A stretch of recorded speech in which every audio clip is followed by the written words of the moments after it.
Hello everyone, this is Erik, the Asian movie enthusiast, and this is my review of Once Upon a Time in China 3, a Hong Kong action drama from 1993 that stars Jet Li, with Rosamund Kwan and Max Mock also returning. It was directed, again, by Tsui Hark. The following plot synopsis was taken from the website Love HK Film, of course.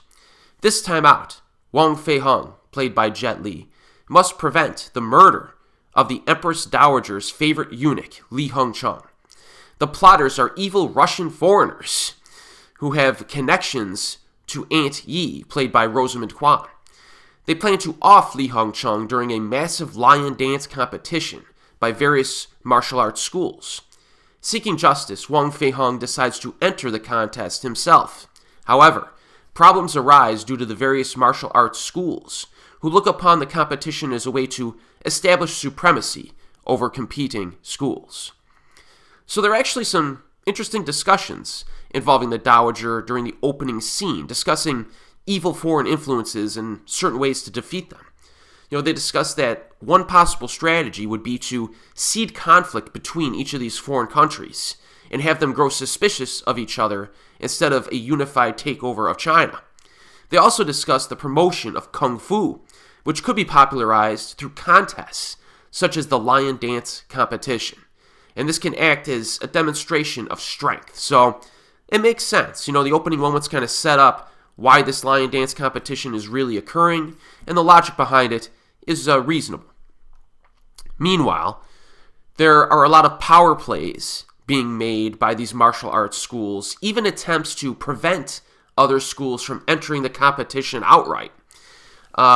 There's a bit of situational humor blended into all of this, similar to the prior installments, and it's still effective. Unfortunately, I think by the 40-minute mark of this movie, Once Upon a Time in China 3 goes overboard with the lion dance stuff. There's a lot of lion dancing in this, and I think the movie suffers a bit because of it, in my opinion. The main villains ultimately are also kind of lame. But thankfully, we still have Jet Li in the lead role, and he's still on his game, doing his thing. Now, on the action front, there's a good fight early on between some of the potential competitors, and it incorporates multiple styles. One guy using his ankles to crawl on wooden ceiling beams while upside down. That was pretty cool. That was a good scene. Jet gets a good fight against one of these guys during a rickshaw chase. I enjoyed that sequence as well. But again, unfortunately, the quality of the fight choreography drops once they go wild with the lion dance stuff. All of the costumes and the decorations take up so much of the screen visually that you can't really see what's happening underneath them that well. You'll see glimpses of punches and kicks, a few jumps and stuff like that, but it's not that impressive. They mix it up by using horses and other props at times, but those are incorporated with excessive slow motion, which is also rather bland.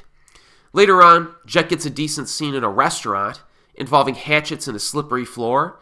But again, the lion dance problem rears its ugly head again after that moment. And, during the finale especially, which suffers from the same flaws as most of the fights during the middle section. Now, the finale incorporates like this tall tower structure. It's pretty good. But it pales in comparison to other action films that have used, bamboo scaffolding or any type of tall structures to much better effect. So, this is certainly a downgrade from the action of the first two films, since most of the best stuff, in my opinion, occurs during the opening half, and there's no specific sequence that competes with the best scenes of the first two films. So I think Once Upon a Time in China 3 is the least impressive installment of the original trilogy of these films. At its best, I think it's watchable. You know what I mean? So, not really a strong recommendation for me. But if you're interested, it's currently available streaming on YouTube and Amazon, and it's, of course, included in the 6-film Blu-ray box set from Criterion. There are a few other trilogy box sets floating around there as well. And as always, folks, I'll see you next time.